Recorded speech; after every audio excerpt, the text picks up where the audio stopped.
Ces cellules pleines de graisse, elles stockent aussi tout type de molécules et de polluants que nous respirons dans l'air, que nous avalons, des pesticides par exemple, ont montré qu'il est dangereux finalement de faire perdre du poids trop rapidement à une personne parce que les cellules adipeuses, elles pourraient libérer de façon massive ces toxiques.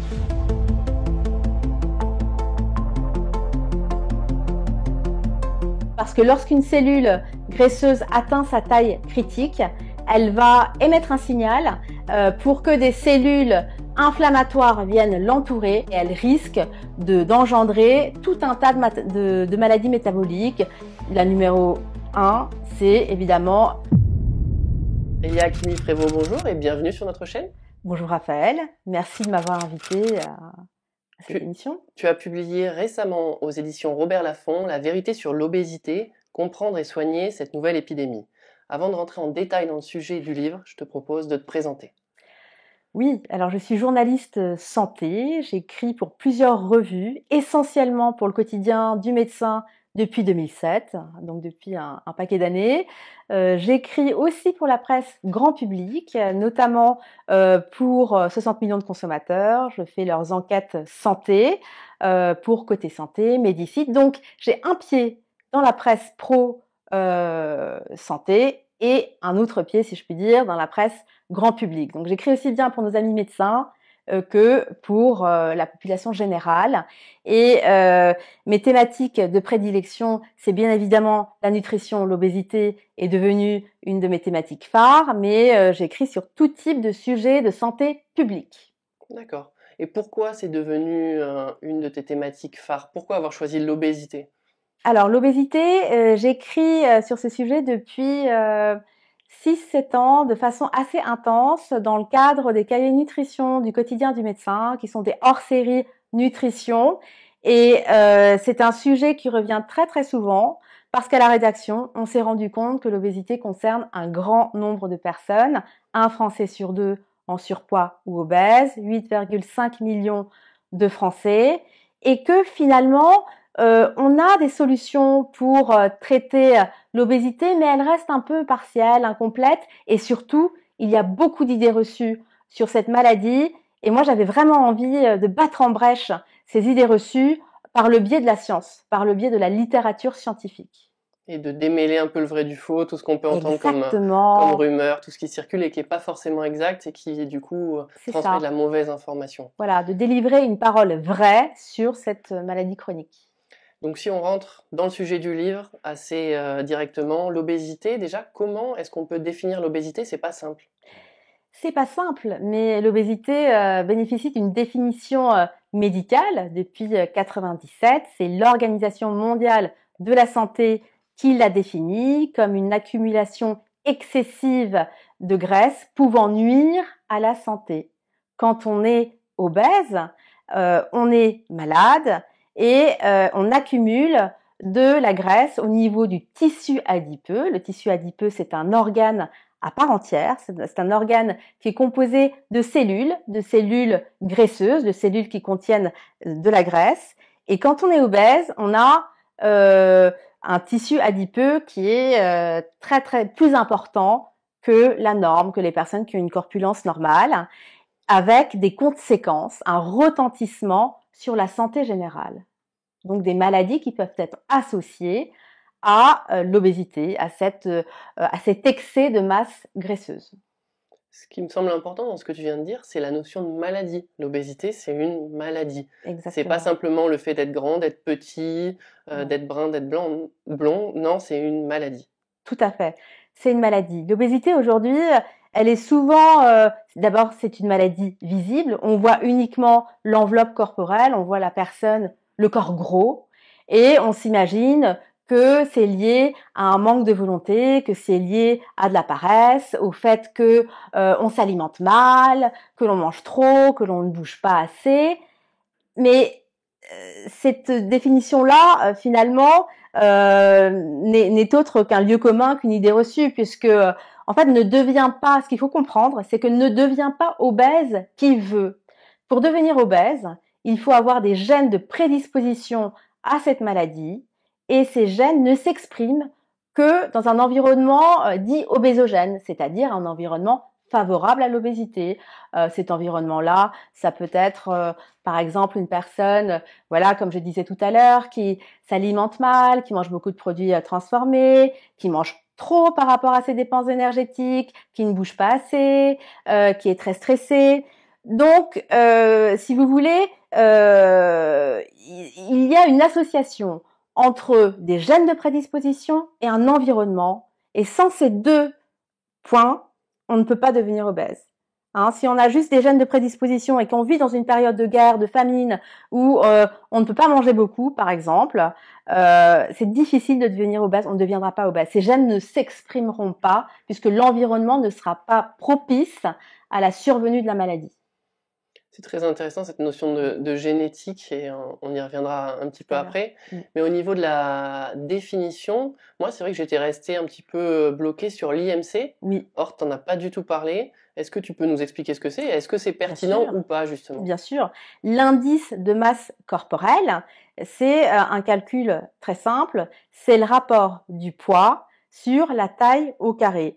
Par exemple, une personne qui pèse 60 kilos et qui mesure 1,70 m, on va faire 60 divisé par 1,70 fois 1,70 et on aura, théoriquement de mémoire, on aura un chiffre qui avoisine entre 20 et 21 d'IMC. Et l'IMC, il se mesure en donc le poids qui est en kilos et la taille mètre carré. Donc c'est kilos par mètre carré. On va dire 20 kilos par mètre carré.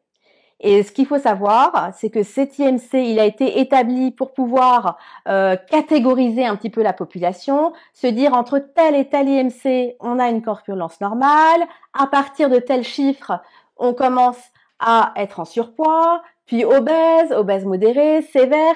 Donc tout ça, ce sont des chiffres assez normés finalement qui vont montrer, en fait c'est le reflet finalement du poids de la personne, mais ça ne va pas, si vous voulez, c'est très ça a beaucoup de limites. D'une part, l'indice de masse corporelle ne peut pas mesurer le taux de masse grasse par rapport au taux de masse maigre. La masse maigre, c'est les muscles, ce sont aussi les os, par exemple. Donc, on ne peut pas savoir sur une personne qui a un IMC très important. On dit qu'à partir de 30 d'IMC, on devient obèse. Et une personne qui a, par exemple, 30 ou 35 d'IMC et qui est très musclé, un rugbyman, un sportif, va avoir plus de masse maigre que de masse grasse. Et là, on ne le considérera pas comme obèse parce que cet IMC va englober sa masse maigre, vous voyez. Alors qu'un même IMC chez une personne qui ne serait pas sportive et qui aurait quasiment que de la masse grasse, là, c'est une personne obèse. Donc c'est pour ça que ça, c'est quand même une des limites de ce calcul de l'IMC qui est quand même mondialement connu et reconnu pour pouvoir un peu catégoriser le niveau de corpulence de chaque personne. Mais l'IMC a aussi d'autres limites. Par exemple, via ce calcul-là, on ne peut pas savoir où s'accumule la graisse. Est-ce qu'elle est localisée au niveau des hanches, des fesses, ou est-ce qu'elle est localisée au niveau du ventre, au niveau de l'abdomen, où on sait que cette zone-là, c'est reconnu d'un point de vue scientifique. Quand on a de la graisse en excès d'un point de vue abdominal, on a un risque de maladies métaboliques, de diabète, d'hypertension, de maladies cardiovasculaires. Donc, la localisation de la graisse est très importante. Elle va signer la maladie et aussi ses complications. Et ça, ce n'est pas, comme vous le voyez bien, c'est pas un chiffre qui va permettre de connaître ça. L'IMC permet de donner une idée, mais a beaucoup de limites. On l'a vu, et notamment au niveau qualitatif, ça permet pas de renseigner à quel endroit est la graisse. Exactement. Et comme vous l'avez dit, suivant la localisation de la graisse au niveau du corps, on va pas du tout avoir la même incidence. Et la graisse n'est pas forcément mauvaise, parce qu'on vit dans une société où, d'une manière générale, il faut essayer de supprimer la graisse. C'est ça. Or, la graisse a quand même une fonction au niveau du corps. On peut pas supprimer la graisse. Exactement. C'est vital. Raphaël. Mais c'est une question d'équilibre. Tout à fait. La graisse, elle est essentielle à notre survie. Sa fonction principale, c'est de stocker en fait nos cellules graisseuses, leur fonction essentielle, c'est de stocker et de libérer la graisse quand on en a besoin. Par exemple, quand on est à jeun, les cellules vont libérer des acides gras qui vont aller alimenter les muscles, le cœur, le cerveau. Et ça, c'est une fonction essentielle de ce tissu adipeux. La graisse a aussi d'autres fonctions. Elle va stocker et sécréter des hormones très très importantes, des hormones qui contrôlent la faim et la satiété. Une des hormones les plus importantes, par exemple, c'est la leptine qui vient inhiber la prise alimentaire. On pourra peut-être en parler tout à l'heure de façon plus importante. Et donc, ce qui est très important, c'est que le tissu adipeux, via ces hormones qu'elle abrite et qu'elle permet de sécréter, communique avec d'autres organes, puisque par exemple la leptine, elle va cheminer, elle va aller jusqu'au cerveau. Vous voyez, et donc ces hormones-là permettent une communication entre le tissu adipeux et d'autres organes. Une autre fonction aussi de nos graisses, c'est de pouvoir réguler notre température corporelle. Et bon, ça évidemment, c'est essentiel de toujours avoir une température constante. Voilà. Que dire d'autre? Autre fonction du tissu adipeux, c'est aussi que ces cellules pleines de graisse, elles stockent aussi tout type de molécules et de polluants que nous respirons dans l'air, que nous avalons, des pesticides par exemple, ou les médicaments. Il y aura quand même des débris, des éléments de ces polluants-là stockés dans cette graisse. Alors, on ne sait pas pourquoi la graisse stocke. C'est toxique finalement, parce que les polluants, les médicaments, se sont quand même considérés comme des toxiques. Mais ce qu'on sait, et des travaux de scientifiques comme le professeur Karine Clément ou le professeur Robert Barouki, qui ont beaucoup travaillé sur le tissu adipeux, ont montré qu'il est dangereux finalement de faire perdre du poids trop rapidement à une personne, parce que les cellules adipeuses, elles pourraient libérer de façon massive ces toxiques, ces médicaments, ces polluants de l'air ou de l'alimentation, et ces polluants pourraient aller migrer au niveau du cerveau et provoquer pas mal de pathologies chroniques. Donc ça c'est une découverte, mais qui est encore en cours et qui nécessite voilà, des recherches pour affiner, mais on voit à quel point la cellule graisseuse est importante, puisqu'elle permet de stocker donc et de libérer des graisses, de stocker aussi ces fameuses hormones et de les sécréter, les hormones de contrôle de faim et de satiété, mais aussi ces fameux polluants qui peut-être c'est un effet protecteur en fait finalement des cellules. C'est ce que défend le docteur Laurence Plumet qu'on a eu sur la chaîne. C'est ça. Où elle estime que forcément dans ce bourrelet, on va, comme tu l'as dit, stocker certains polluants et ça permet en fait de les mettre là pour pas qu'ils polluent le reste du corps. Exactement. Donc une personne va prendre du poids, ça va se voir sur la balance malheureusement, et c'est là que les problèmes de santé vont commencer. Pourquoi est-ce qu'on a des problèmes de santé qui vont arriver à la suite d'une prise de poids? Pourquoi est-ce que des problèmes de santé arrivent à la suite d'une prise de poids? Alors, pour comprendre ça, il faut expliquer le mécanisme par lequel on prend du poids et ce que ça induit au niveau de notre tissu adipeux. En fait, les êtres humains ont deux façons de prendre du poids. Soit en multipliant le nombre de leurs cellules graisseuses, ils vont par exemple beaucoup manger et les calories ingérées et les graisses vont venir finalement se stocker dans plein de petites cellules. Il va y avoir des petites cellules, de nouvelles petites cellules qui vont se greffer au fur et à mesure de la prise de poids. Soit, deuxième mécanisme, les personnes prennent du poids en faisant en sorte que chacune de leurs cellules grossissent et atteignent une taille critique. Et on sait que les personnes qui, de façon privilégiée, vont grossir en faisant hypertrophier leurs cellules, en ayant plutôt une façon d'amplifier leur tissu adipeux par le biais de cellules qui vont grossir, ce sont elles qui vont devenir malades. Pourquoi ? parce que lorsqu'une cellule graisseuse atteint sa taille critique, elle va émettre un signal pour que des cellules inflammatoires viennent l'entourer et que des tissus fibreux viennent entourer ces cellules inflammatoires. Et donc, une cellule graisseuse hypertrophique qui a atteint sa taille critique est une cellule malade. Elle est malade et elle risque d'engendrer tout un tas de maladies métaboliques.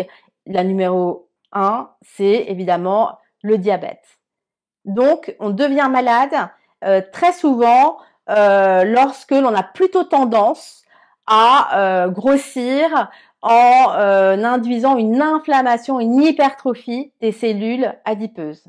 D'accord. Voilà. Donc, en fait, on stocke de plus en plus de graisse, donc on a nos cellules qui augmentent en taille en stockant de la graisse. Exactement. Donc tout à l'heure, tu nous as parlé de la leptine. Est-ce qu'on peut parler un petit peu plus de cette leptine justement et de son rôle dans l'obésité?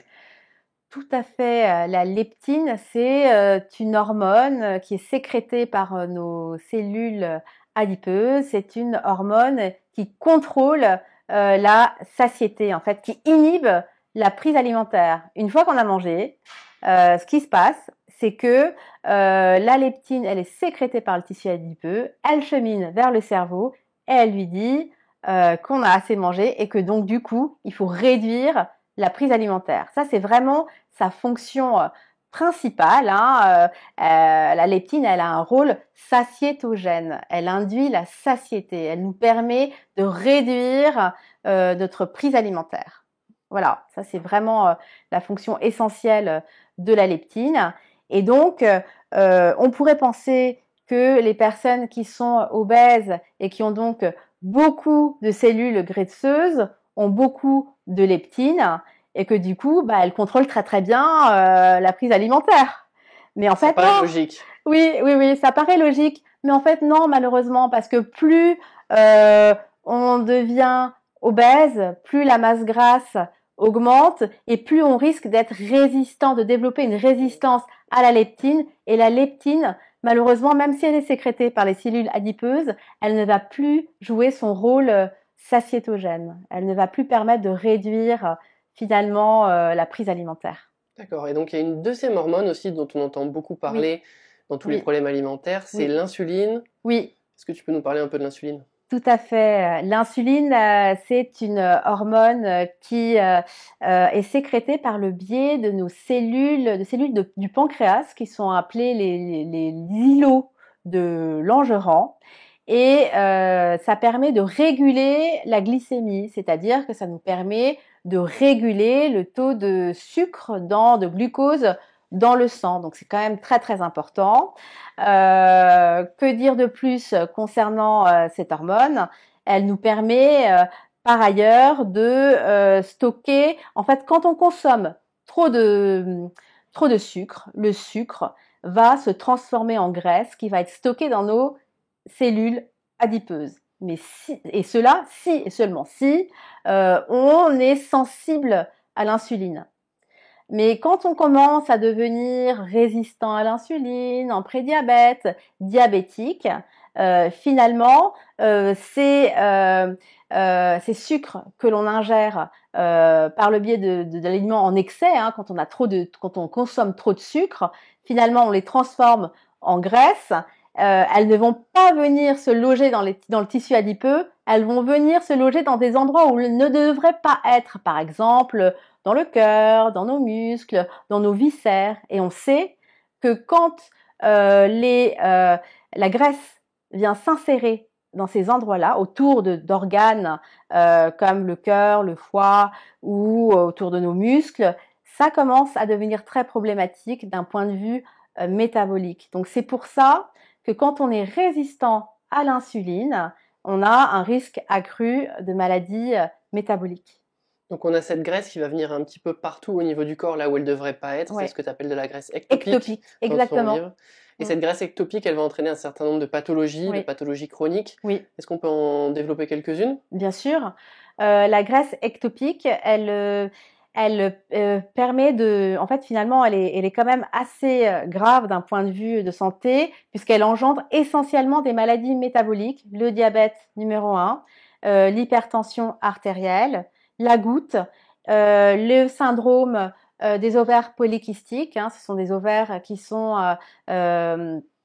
comprennent beaucoup de kystes et ça induit des problèmes de fertilité chez la femme. Donc ça, c'est vraiment les maladies qui sont essentiellement liées à cette graisse mal placée, graisse ectopique.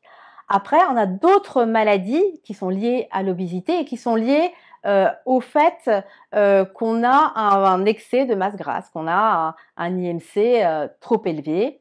Et là, les autres maladies, par exemple, c'est l'insuffisance respiratoire qu'on connaît, c'est l'apnée du sommeil, ce sont les pathologies cardiovasculaires, il peut y avoir des maladies ostéo-articulaires, des maladies psychiques, voire psychiatriques, comme la dépression, l'anxiété, et aussi, on le sait aujourd'hui, l'obésité et cette prise de poids excessive, un IMC trop important, peut engendrer des cancers. Et l'INCa, l'Institut national du cancer, on en a recensé 14 types de cancers qui seraient corrélés à l'obésité, à un IMC trop élevé. T'en connais comme ça de tête quelques-uns sur les 14? Oui, bien sûr, il y a malheureusement le cancer du sein, beaucoup après la ménopause, chez les personnes en situation d'obésité, les ovaires aussi, le cancer du rein, de la prostate, les cancers digestifs, le cancer du côlon, le cancer ORL, le larynx, le pharynx, la bouche, les cancers rénaux. Ça, c'est vraiment les cancers essentiels qui sont liés malheureusement à cette prise de poids excessive, à l'obésité. Donc en fait, le fait d'être en surpoids, d'être atteint d'obésité, c'est un retentissement qui est énorme. On pourrait croire comme ça assez naïvement que c'est que, et je mets des guillemets, un problème de poids, avec une accumulation de graisse qui pourrait Oui. Se traduire, c'est assez facile à comprendre au niveau du diabète, une hypercholestérolémie, des choses comme ça. Oui. Mais en réalité, c'est un retentissement même sur des choses dont on n'aurait pas idée au début, et notamment le fait d'augmenter le risque de cancer. Exactement. Du coup, est-ce qu'on peut être obèse et en bonne santé? Parce qu'on croise des gens, nous, dans nos patients, etc., qui vont avoir tendance à nous dire que oui, ils sont en surpoids, mais bon, c'est sous contrôle, ils n'ont pas de problème à côté, etc. Oui, les scientifiques ont beaucoup parlé de ce concept d'obésité saine, healthy obesity en anglais, c'est-à-dire que la graisse qui est contenue dans nos cellules adipeuses, dans nos tissus adipeux, est bien tolérée d'un point de vue métabolique. Ça, c'est vrai que chez certaines personnes, notamment celles qui vont grossir en multipliant les cellules graisseuses et non en les faisant hypertrophier, en les faisant grossir, ont finalement plus de chances d'être en obésité saine que celles qui vont grossir en ayant ces fameuses cellules hypertrophiques et qui, comme je le disais tout à l'heure, vont induire des maladies métaboliques. Mais les choses ne sont pas aussi simples. C'est-à-dire que les chercheurs aujourd'hui ont quand même émis une hypothèse comme quoi l'obésité saine ne durerait qu'un certain temps finalement. Ces cellules qui sont, même les personnes qui grossissent en multipliant les cellules vont finir par faire en sorte que ces cellules qui se sont multipliées deviennent grosses et hypertrophiques. Mais c'est une question de temps. En fait, il y a des personnes qui vont progresser plus rapidement vers des cellules adipeuses hypertrophiques et donc malades, induisant diabète et plein de maladies métaboliques, et d'autres qui vont cheminer plus lentement vers ces maladies métaboliques. Donc on pense, c'est une hypothèse aujourd'hui, il faut encore faire beaucoup de recherches, que l'obésité saine ne durerait qu'un certain temps. D'accord. Voilà, et qu'on est inégaux finalement par rapport à ce délai. D'accord. Et dernièrement, on a entendu parler de l'obésité avec la Covid-19. Oui. Et du coup, moi, je trouvais que c'était assez intéressant et assez pertinent parce que ça mettait l'accent sur le fait que justement, les personnes atteintes d'obésité ou simplement de surpoids pouvaient avoir un risque au niveau d'une maladie cardio-respiratoire plus important. Est-ce que tu peux nous parler un petit peu de pourquoi est-ce que être en surpoids, c'est un facteur de risque des formes graves de Covid? Et est-ce que ça a entraîné, tu as l'impression, une prise de conscience auprès de certaines personnes de la population? Tout à fait. Ce qu'il faut savoir, c'est que les chercheurs savent aujourd'hui que nos cellules graisseuses sont des réservoirs. C'est ce que j'ai dit tout à l'heure. Elles stockent pas uniquement de la graisse, elles stockent des hormones, elles stockent des toxines, mais on pense aussi qu'elles stockent des virus. Donc plus on a de cellules graisseuses ou plus nos cellules graisseuses sont grosses, plus on risque de stocker les virus et donc plus on risque d'avoir un Covid notamment et d'avoir un Covid sévère. Donc ça, les cellules, notre tissu adipeux est un véritable réservoir à virus et on pense que ça fragilise évidemment les personnes en situation d'obésité. Ça, c'est quelque chose de très très important. Le fait aussi que les cellules adipeuses soient inflammées, qu'il y ait cette inflammation, on sait que c'est en lien aussi avec que ça induit aussi une sévérité du Covid. Quand on a un état inflammatoire, lorsque nos organes, nos cellules sont inflammées, on est beaucoup plus susceptible d'attraper tout type de virus et notamment, on l'a vu dans le Covid-19, on est beaucoup plus à risque d'avoir le Covid. Autre chose qu'on sait, et ça a été démontré d'un point de vue scientifique dans la littérature, c'est que plus l'IMC est élevé, plus il y a un risque d'obésité sévère. Donc il y a une vraie corrélation entre importance de l'IMC et sévérité du Covid-19. Je vais aussi vous donner un chiffre, Raphaël. On a vu par expérience en réanimation de ces dernières années, toutes les patients qui ont été introduites en réanimation en France, on a vu que 50% quand même des patients en réa pour cause de Covid avaient une obésité, pas forcément massive, majeure, mais modérée. Donc quand même, une personne sur deux en réa à cause du Covid avait une obésité. Donc le lien, il est clairement établi aujourd'hui.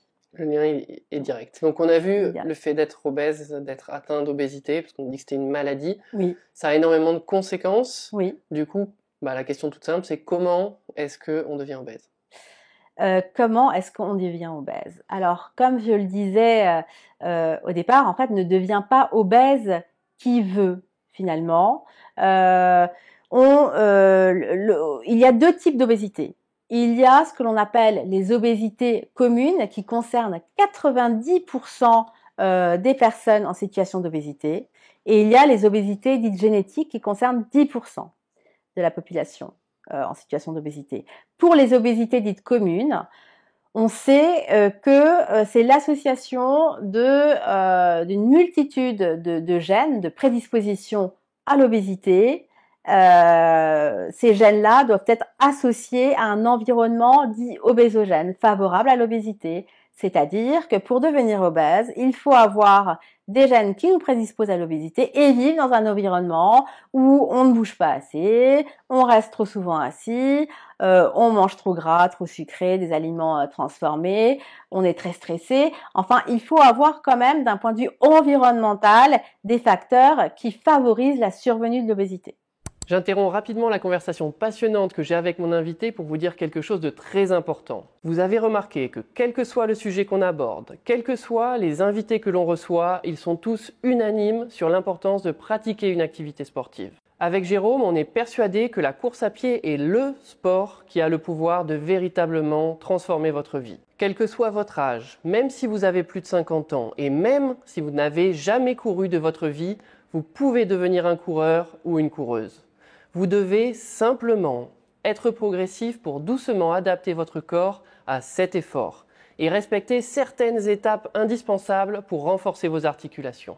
Avec GG, nous voulons que, peu importe le regard des autres, peu importe la peur d'échouer, vous fonciez pour réaliser vos rêves. C'est pourquoi nous avons passé beaucoup de temps à chercher puis à synthétiser des études scientifiques pour vous mettre à disposition notre formation gratuite qui s'intitule « Débuter la course à pied après 50 ans sans vous blesser ».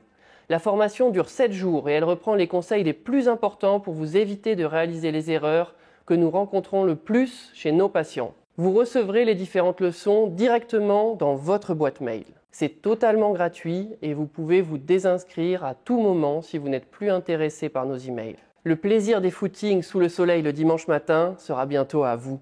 Cliquez sur le lien en haut à droite de votre écran pour vous inscrire. Faites-le maintenant car on modifie régulièrement les conseils de la formation gratuite. On reprend l'interview. Donc ça, ce lien-là a été très très bien établi et on sait que les gènes seuls, les facteurs de prédisposition à l'obésité, ne vont pas suffire à déclencher une obésité. Si on vit dans une période voilà, de famine, une période où on n'a pas de quoi manger, par exemple, et qu'on est une personne avec beaucoup de gènes de prédisposition à l'obésité, on ne va pas devenir gros. D'accord, On ne va pas devenir obèse. Donc, ce qui est important, c'est de comprendre qu'il y a un préalable avec un équilibre dans la balance énergétique entre les apports et les dépenses. Tout à fait. Tout à fait. Et que finalement, on va stocker l'apport en excès. Et moi, j'ai trouvé quelque chose qui était un exemple très parlant dans ton livre, c'est que tu expliques que si on prend un yaourt entier par jour, en plus de ce qu'on aurait besoin, donc ça veut dire si on a 100 kilocalories, je crois, de plus que nos besoins chaque jour, on considère qu'à la fin d'une année, ça va se traduire par 2 à 3 kilos. Donc effectivement, sur 10 ans, une personne est devenue obèse. Exactement. Donc ça va vite. Ça va vite. Alors, la personne va devenir obèse, encore une fois, que si elle a des gènes de prédisposition à l'obésité. Si elle n'en a pas, elle va pouvoir très très vite réguler son poids, le perdre beaucoup plus facilement. En fait, la véritable personne obèse est celle qui ne va pas, qui va prendre beaucoup de poids parce qu'elle va pendant un laps de temps donné, pendant des années, manger plus que nécessaire, avoir des apports énergétiques plus importants que ses dépenses, et ce qui va induire une prise de poids excessive qu'elle n'arrivera pas à perdre en fait. C'est ça vraiment.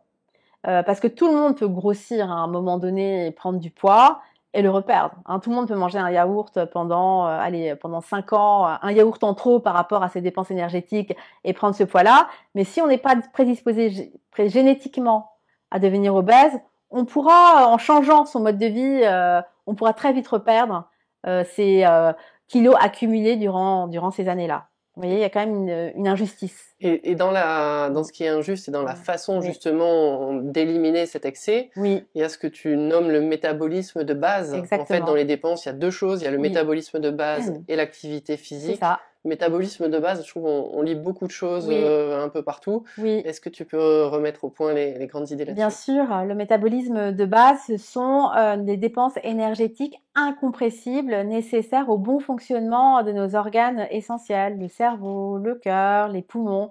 Et ce métabolisme de base, en fait, il est tout le temps actif. Et quand on est au repos, quand on dort, par exemple, on dépense beaucoup d'énergie, on dépense énormément d'énergie parce que nos organes doivent continuer à fonctionner. Même chose, quand on est éveillé mais assis et que l'on ne bouge pas, on dépense énormément d'énergie et la somme finalement de ces dépenses énergétiques au repos, lorsque l'on dort, et celle où on est éveillé et assis, ça donne en fait ce que l'on appelle les dépenses énergétiques au repos. Voilà. Et ces dépenses-là, même quand on est en train de parler, on a notre cerveau qui fonctionne, donc ça paraît évident parce qu'on parle. Exactement. Mais on a notre système digestif qui digère la salade qu'on a mangée juste avant. Exactement. Et on a plein d'autres choses qui se passent au niveau de notre... Le cœur qui continue à battre, le cerveau qui travaille, et tout ça, ça induit une dépense énergétique très importante, bien plus importante finalement que l'activité physique. Et ce qui est très injuste, c'est que notre métabolisme de base, en fait, il diffère d'un individu à l'autre. La génétique explique beaucoup ça. Et donc, il y a des personnes qui vont au repos brûler beaucoup plus de graisse que d'autres. Et ça, évidemment, c'est très injuste. Voilà. D'accord. Et est-ce que quand on prend en âge, on a également une modification du métabolisme?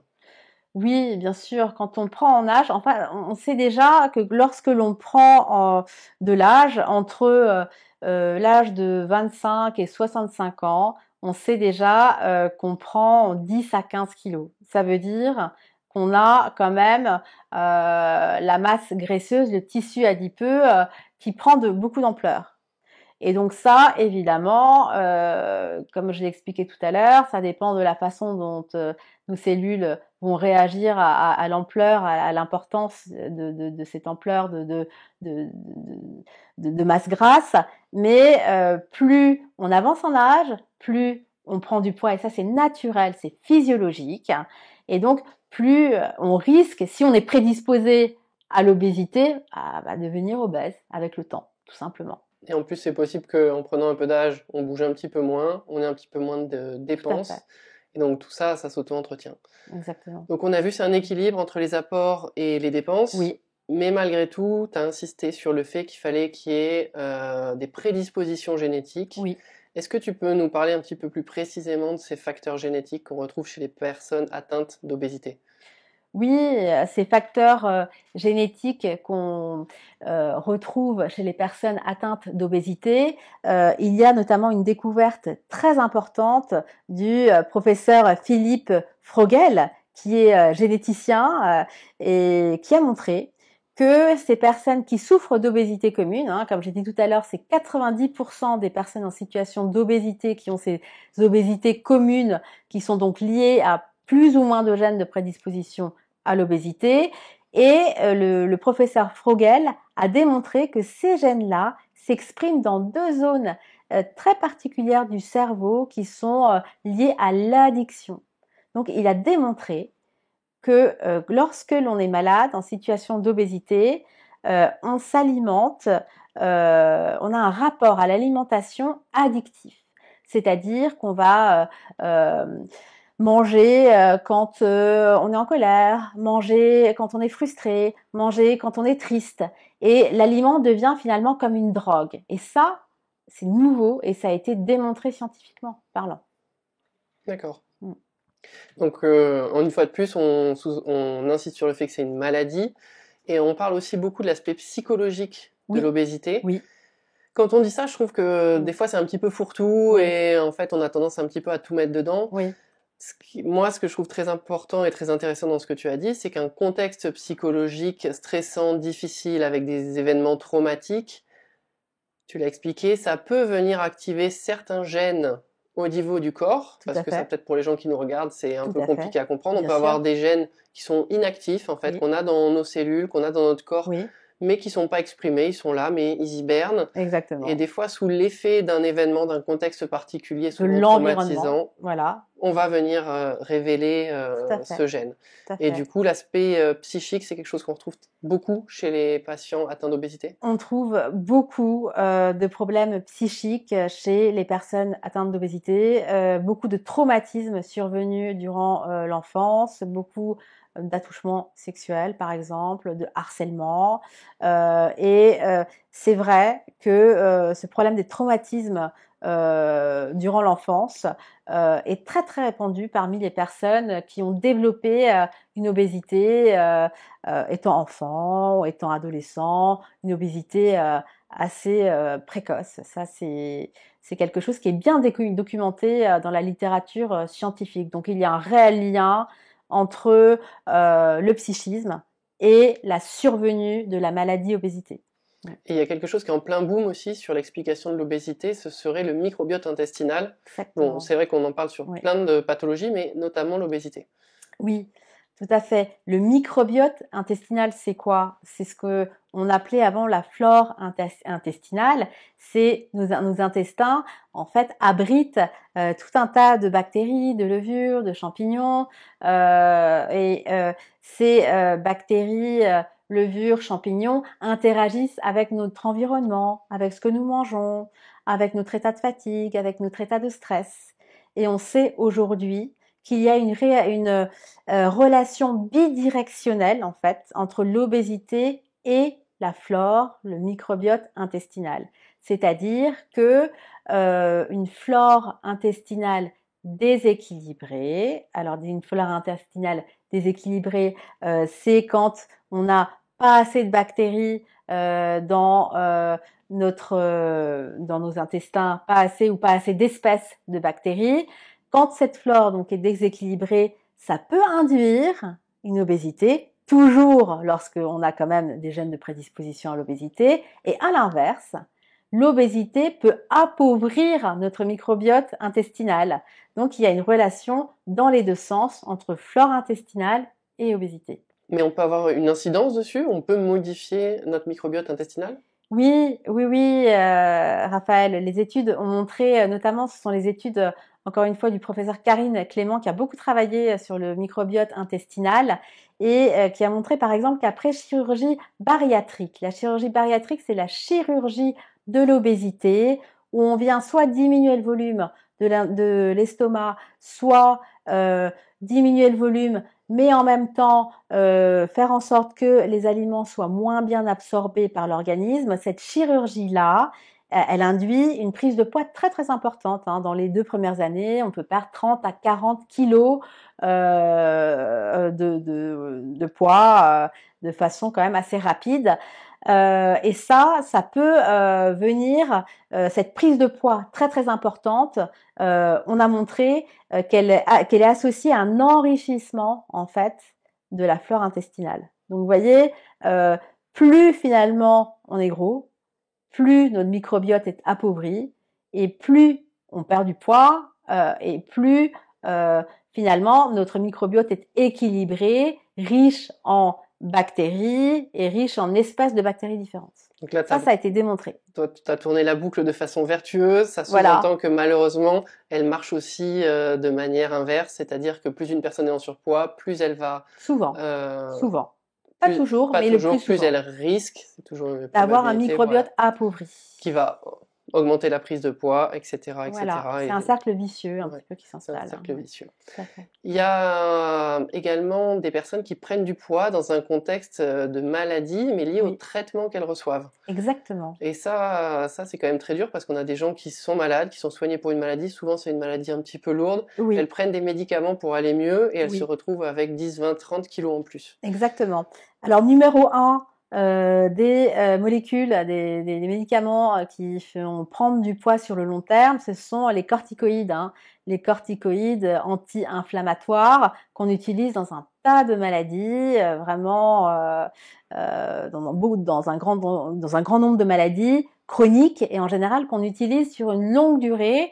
Et là, on sait que ça peut, on peut prendre facilement 10, 20, 30 kilos sur des années à cause de cette molécule-là. Il y a aussi certains antidiabétiques oraux qui peuvent faire prendre du poids. Donc, je pense que c'est à chacun de se poser la question à son médecin traitant quand on est diabétique et quand on a pris du poids de façon importante.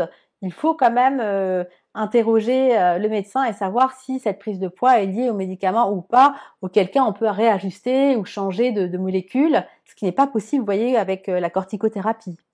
Il y a aussi d'autres catégories d'autres classes de médicaments qui font prendre du poids. Ce sont tous les médicaments, tous les psychotropes, ce sont les antidépresseurs, certains anxiolytiques et aussi des antipsychotiques, des médicaments que certaines personnes prennent lorsqu'elles ont des pathologies assez graves psychiatriques. Voilà. D'accord. Et on a aussi souvent des personnes, moi je le vois au cabinet, qui viennent me voir et qui ont pris du poids quand elles ont arrêté de fumer. Oui. Est-ce que ça, on sait pourquoi? Ou est-ce que c'est un petit peu un mystère? Ou est-ce que c'est comme ce que tu me disais tout à l'heure, finalement une addiction un petit peu qui est remplacée par une autre? Qu'est-ce que tu peux nous dire là-dessus? Alors, en général, quand on arrête de fumer, on prend, dans la norme, normalement, on prend peu de poids. On prend vraiment moins de 10 kilos. Et c'est extrêmement rare de prendre 10 kilos ou plus uniquement à cause du sevrage tabagique. Ça, on l'a documenté dans la littérature scientifique. C'est presque même impossible. Donc, cette prise de poids, d'abord, il faut savoir qu'elle est limitée. En général, c'est 5-6 kilos pas plus, et on pense que cette prise de poids en fait correspond au poids normal de la personne selon son âge et sa génétique en fait, parce que le fait de fumer induit finalement souvent une réduction de la prise alimentaire et que évidemment quand on s'arrête de fumer, peut-être qu'on mange un peu plus et que pendant un certain temps, on est peut-être un peu plus stressé, donc évidemment, peut-être qu'on passe d'une addiction à une autre, mais on sait aussi que cette addiction, elle va pas durer longtemps parce que le fait d'arrêter de fumer, contrairement aux idées reçues, va venir calmer le stress, l'anxiété et sur le long terme et non finalement le faire flamber. Donc oui, on peut prendre du poids après un sevrage tabagique, mais ce poids, il est limité et il correspond au poids qu'on aurait eu si on n'avait pas fumé en fonction de notre âge et de notre patrimoine génétique. Donc en fait, on rattrape notre retard. C'est ça, exactement. D'accord, c'est aussi simple que ça. Tout compris. Ok. Donc dans cette vidéo, on a parlé beaucoup des causes de l'obésité. Je te propose qu'on finisse cette vidéo et je vais te poser 2 questions qu'on pose à tous nos invités. S'il y a un conseil, toi, que tu devais donner aux personnes de ton entourage pour prendre soin de leur santé, ce serait quoi? Pour prendre soin de sa santé. Tu es journaliste médicale, donc voilà, t'as abordé différents sujets. Donc, qu'est-ce que tu garderais si tu devais en garder qu'un? Un seul. Un seul conseil. Un seul, pour moi, c'est l'activité physique. C'est de toujours pouvoir, même lorsque l'on est atteint d'une maladie, par exemple ostéo-articulaire, qu'on ne peut pas beaucoup bouger, qu'on a très très mal au dos, essayer de pratiquer une activité physique adaptée à sa santé et de façon régulière, parce qu'on sait qu'il n'y a pas de traitement non médicamenteux meilleur pour la santé générale que le fait de bouger, quoi, de s'activer tout simplement, et pas forcément faire du sport, mais qui dit activité physique, dit marche, jardinage, bricolage, juste s'activer un peu tous les jours, je pense. Et en fonction de son état de santé, de ce que l'on peut faire, ne pas forcer. Ce qu'on peut faire et ce qu'on a envie de faire. Et ce qu'on a envie de faire. Voilà, ça, l'activité physique, on va en parler, je pense, en long, en large et en travers. Dans la deuxième vidéo, on abordera les solutions de l'obésité. Toi, dans ta vie perso, qu'est-ce que tu as mis en place récemment pour prendre soin de ta santé? Alors moi, j'ai commencé le Pilates. J'ai commencé le Pilates avec une amie justement qui vient de sortir, Ingrid Haberfeld, une amie journaliste qui vient de sortir un livre sur le Pilates et qui me donne des cours tous les lundis matins de Pilates et ça me fait un bien fou d'un point de vue musculaire, étirement et peut-être qu'on en parlera dans une prochaine émission, mais c'est très très important de travailler sa musculature et puis de pouvoir faire des étirements au quotidien. Et ça me fait beaucoup de bien. Super, c'était très intéressant, Elia. Merci beaucoup et à très vite. Merci à toi, Raphaël. À bientôt. J'espère que la vidéo vous a plu. En tout cas, ça a été beaucoup de boulot. Avec notre invité, nous avons insisté à plusieurs reprises sur l'importance de pratiquer une activité physique. Avec Jérôme, nous sommes convaincus que la course à pied est le sport dont vous avez besoin. Premièrement, l'homme est fait pour courir, c'est inscrit dans son ADN. Et deuxièmement, il n'existe aucun autre sport qui peut être réalisé partout, qui ne nécessite aucun matériel et qui a le même pouvoir de véritablement transformer votre corps. Peut-être que vous vous dites que pour vous c'est trop tard, que vous auriez dû commencer à courir depuis des années pour pouvoir bénéficier des incroyables bienfaits de la course à pied. Écoutez bien, il n'est jamais trop tard. Si vous avez plus de 50 ans, vous pouvez encore débuter la course à pied même en partant de zéro, même si vous n'êtes pas sportif aujourd'hui. Voici ce que l'on a réalisé pour vous. Avec Jérôme, mon collègue kiné de l'équipe de France, nous avons travaillé après nos journées de consultation pour vous mettre à disposition dans cette vidéo tous les conseils dont vous avez absolument besoin pour débuter la course à pied après 50 ans. Il s'agit d'un véritable coaching perso de plus de 20 minutes. Cette vidéo est indispensable pour éviter que vous fassiez n'importe quoi, ce qui pourrait s'avérer dangereux pour votre corps. Cliquez juste ici pour regarder cette vidéo.